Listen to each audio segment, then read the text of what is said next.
Hello! Good evening mga kapagsew. Ayan ang aking apo na si Anaya Katarina Ostos. Anak po ito ng aking pangatlong anak na si Mark at kay Mary Ann Kalinisan. Ayan mga guys, mga kapagsew, tanungin ko itong apo ko. Apo, kung sakaling malaki ka na, ano ang kukunin mong kurso? Teacher, doktora, policewoman o ano? Teacher. Teacher, why? Bakit? Para tuturo ko sa mga classmates nila. I know.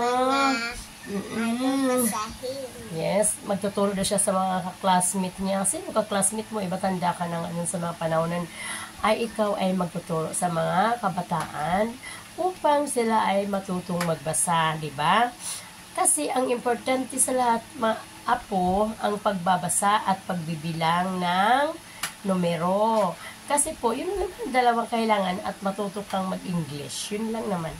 Importante dyan. Kaya apo, iba ang boses ni Lola kasi may sipon. Uminom na po ako ng melon ng Vita Plus. Apo, pag ikaw'y matanda na at matanda na rin si Papa at Mama mo, ano ang dapat mong gawin sa kanila? Tutulungan mo ba sila o hindi? Tulungan. O, alisin mo yung tukip ng mukha mo. Ayokong ganun. Dahil tutulungan mo. So, ngayon, kung tutulungan mo sila, ano ang dapat mong gawin? Papamalaki. Ano pagmamalaki, ha? Inuubo na yung aking apo. Yes, mga kapagsew. Alam niyo mga kapagsew, paminsan-minsan, bigyan mo nyo naman ng panahon yung apo ninyo, tanongin ninyo kung ano ang kanilang gagawin pagdating ng panahon.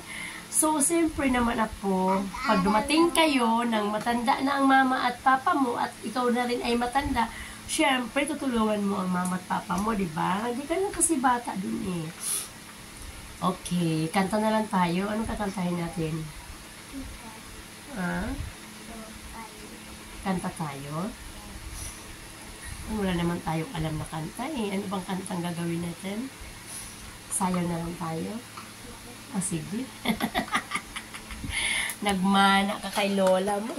Ako marunong na nga ako magsaya ng TikTok. Nag-send nga ako kay teacher ng TikTok. Ay, galing. Talaga? O ano ang sinabi mo kay teacher? Ang galing daw, sabi ni teacher. Wow, galing ah. So, huwag na muna tayo sumayaw. Mag-talk na lang muna tayo.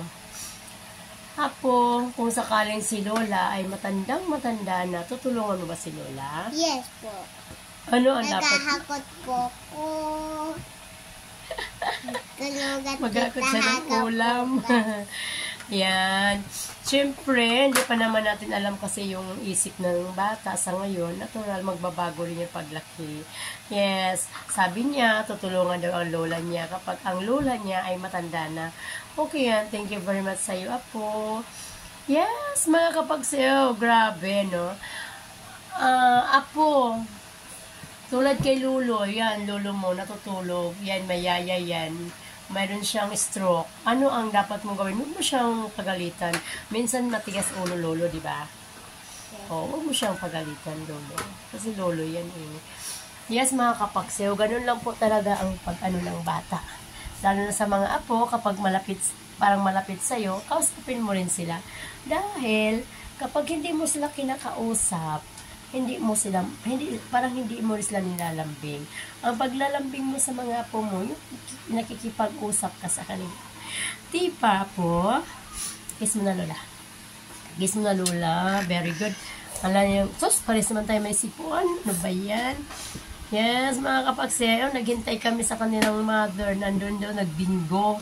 Kaya ang dito yan, pawis na pawis kasi ang kanya daw tubig ay inubos ng kanyang tito Coco. Kaya sabi ko, ang daming tubig natin. Ayan, ang tubig natin, ang dami-dami. Kaya huwag kang mag-alala, tubig lang pala eh.